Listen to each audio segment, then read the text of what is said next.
আমরা এমন একটা প্রতিরক্ষা ব্যবস্থার দিকে মনোনিবেশ করব যে প্রতিরক্ষা ব্যবস্থায় আমরা কোনোদিন আর কাঁটাতারের বেড়ায় দেখব না ফেলানিকে।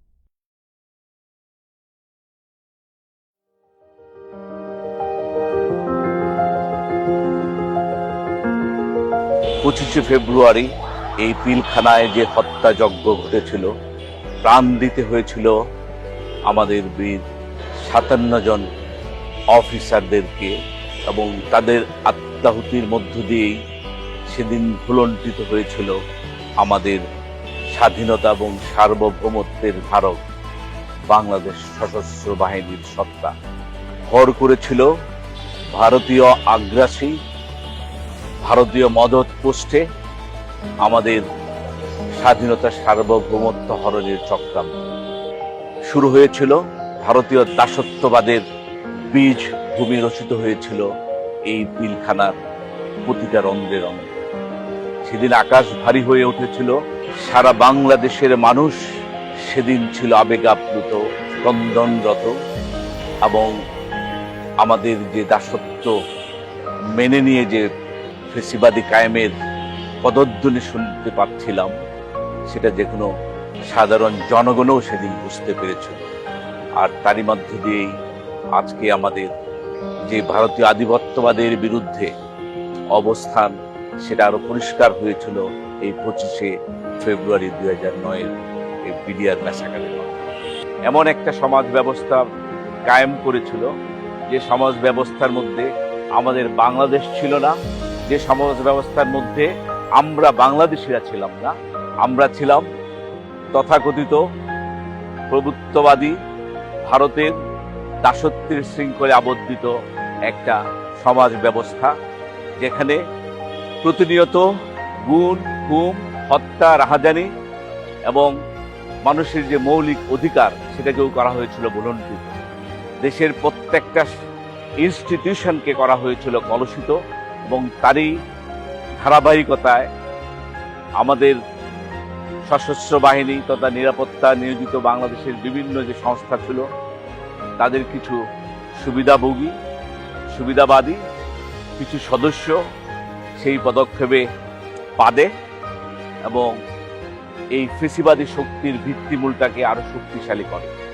বাংলাদেশের এমন কোনো সংস্থা কিংবা এমন কোনো অর্গানাইজেশন ছিল না যেখানে আধিপত্যবাদের ছোবল পড়েনি, বাদ পড়েনি আমাদের প্রাণপ্রিয় সশস্ত্র বাহিনী। তারা বাংলাদেশের সশস্ত্র বাহিনীর মূল যে জায়গা ছিল, সেই জায়গা থেকে তারা অনেকটুকু বিচ্যুত হয়ে দেশ বিরোধী কাজ করেছে। সুতরাং তাদের দায়ভার শুধু তারাই নেবে। এই সাথে আমি আরো একটু বলতে চাই, এই বাংলাদেশের প্রতিরক্ষা ব্যবস্থা এমন একটা ব্যবস্থার ভিত্তি দাঁড় করিয়ে দিয়ে গিয়েছিলেন শহীদ রাষ্ট্রপতি জিয়াউর রহমান, যে ভিত্তির উপর ছিল সততা, ন্যায়পরায়ণতা, দেশপ্রেম এবং পেশাদারিত্ব। সেই জায়গাগুলোকে কলুষিত করা হয়েছে, সেই জায়গাগুলোকে করা হয়েছে অবমূল্যায়িত, এবং যেখানে দেশপ্রেমের প্রশ্ন ছিল সেখানেই কোনো না কোনোভাবে কোনো বহি শক্তির মাধ্যমে সেই জায়গাটুকুকে করা হয়েছে কলঙ্কিত। আমরা বিডিআরে যে আজকে যেখানে দাঁড়িয়ে আছি, সেটা যেমন আমাদের একটা আবেগের জায়গা, ঠিক তদ্রুপ আমাদের একটা ভালোবাসার জায়গা। এবং এই বিডিআরের শহীদদের যে স্বপ্ন, সেই স্বপ্নকে লালিত করে আমরা এমন একটা প্রতিরক্ষা ব্যবস্থার দিকে মনোনিবেশ করব যে প্রতিরক্ষা ব্যবস্থায় আমরা কোনোদিন আর কাঁটাতারের বেড়ায় দেখব না ফেলানিকে। ২০০৯ থেকে ২০২৪ পর্যন্ত যে ফেসিবাদ, বাংলাদেশে কায়েম করেছিল। ছিল না মানুষের কোনো মূল্যবোধ, ছিল না মানুষের কোনো কথা বলার অধিকার।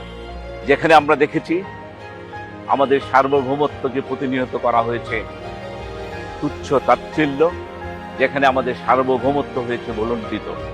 5ই আগস্ট গণ অভ্যুত্থানের মাধ্যমে আওয়ামী ফ্যাসিবাদের পতনের মধ্য দিয়ে যে নতুন বাংলাদেশ গড়ার সুযোগ এসেছে, তারই ধারাবাহিকতায় বাংলাদেশ সেনাবাহিনী তাদের হারানো গৌরবোজ্জ্বল অতীতকে ফিরে পাওয়ার জন্য সকল ব্যবস্থা গ্রহণ করা যেতে পারে। সামরিক বাহিনীর আধুনিকায়ন, আধুনিক প্রযুক্তি, প্রশিক্ষণ এবং অস্ত্র ব্যবস্থা উন্নয়ন করা হলে এমনভাবে জাতীয় প্রতিরক্ষা বাহিনী প্রস্তুত করা হবে যেটা সারা পৃথিবীর জন্য অনুকরণীয় হয়ে থাকবে। দেশীয় প্রতিরক্ষা শিল্পে আত্মনির্ভরশীলতা অর্জনের জন্য যথাযথ ব্যবস্থা গ্রহণ করা যেতে পারে। ইন্ডিজিনিয়াস ডিফেন্স প্রোডাকশনের উপরে জোর দেওয়া হবে, যেখানে দেশীয় বিভিন্ন শিল্প কলকারখানাকে সংযুক্ত করে আমাদের নিজস্ব অস্ত্র সরঞ্জাম এবং প্রতিরক্ষা সংশ্লিষ্ট সরঞ্জামাদি আমরা নিজেরাই তৈরি করতে সক্ষম হব। তার উপরেও টেকনোলজি ট্রান্সফারের মাধ্যমে এই শিল্পকে আরো সুসংহত করা হবে। কৌশলগত জাতীয় প্রতিরক্ষা নীতি গ্রহণ করতে হবে, যার মাধ্যমে সীমান্ত সুরক্ষা, cyber defence, anti terrorism, disaster রেসপন্সের মতো জাতীয় গুরুত্বপূর্ণ বিষয়গুলোতে সশস্ত্র বাহিনী সরাসরি সম্পৃক্ত থেকে এ ব্যাপারে কার্যকরী ভূমিকা গ্রহণ করতে পারে। আমাদের গৌরবোজ্জ্বল জাতিসংঘে বিশ্ব শান্তি মিশনে বাংলাদেশ যে অবদান রেখে চলেছে সেটাকে আরো সুদৃঢ় করা হবে। গত ফ্যাসিস্ট সরকার সেনাবাহিনীর যে মূল শক্তি, মূল্যবোধ, তার উপরে যে চরমভাবে আঘাত করেছে, সেই কোর ভ্যালুকে রিস্টোর করতে হবে, যেখানে honesty, integrity, loyalty and professionalism সবকিছুর ঊর্ধ্বে মূল্যায়িত হবে, যার মাধ্যমে গণতন্ত্রকে সুসংহত করার পথ প্রশস্তিত হবে। করাপশন আমাদের সমাজের রন্ধ্রে রন্ধ্রে একটা বিস্ফোরার মতো অবস্থান করছে।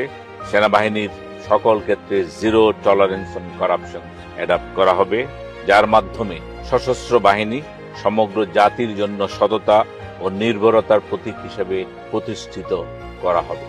ফ্যাসিস্টের দ্বারা ধ্বংসপ্রাপ্ত সশস্ত্র বাহিনীর সদস্যের মধ্যে সেলফ কনফিডেন্স পুনর্জাগরণ করতে হবে, যেটা তাদেরকে আত্মমর্যাদাবোধ সম্পন্ন করে সমাজে নিজেদের যে গর্বিত স্থান সেটা প্রতিষ্ঠিত করতে সহায়ক হবে। Military two military partnership develop করা হবে, যেখানে রিজিওনাল এন্ড ইন্টারন্যাশনাল ফ্রেন্ডশিপ আরো শক্তিশালী করা হবে। সর্বশেষে শহীদ জিয়ার আদর্শিত ভবিষ্যৎমুখী জাতীয় প্রতিরক্ষা নীতি এমন শক্তিশালী পর্যায়ে প্রতিষ্ঠিত করা হবে, যা দেখে যে কোনো বহিঃশত্রু কিংবা অভ্যন্তরীণ কোনো শত্রু বাংলাদেশের স্বাধীনতা, সার্বভৌমত্ব বিনষ্ট করার দিকে ভ্রুক্ষেপ যাতে করতে না পারে সেই ব্যবস্থা গ্রহণ করা হবে। সশস্ত্র বাহিনীর সকল সদস্যদের সুরক্ষা, তাদের বেতন, আবাসন, স্বাস্থ্যসেবা ও পেনশন সুবিধা উন্নয়ন করা এবং অবসরপ্রাপ্ত সদস্যদের পুনর্বাসন এবং কর্মসংস্থানের সুযোগ সৃষ্টি করে তাদেরকে সমাজের আত্মমর্যাদাশীল অবস্থানে স্থান দেওয়া হবে। আমাদের দফা আমাদের দেশ, সবার আগে বাংলাদেশ। আমাদের দফা আমাদের দেশ, সবার আগে বাংলাদেশ। আমাদের দফা আমাদের দেশ, সবার আগে বাংলাদেশ।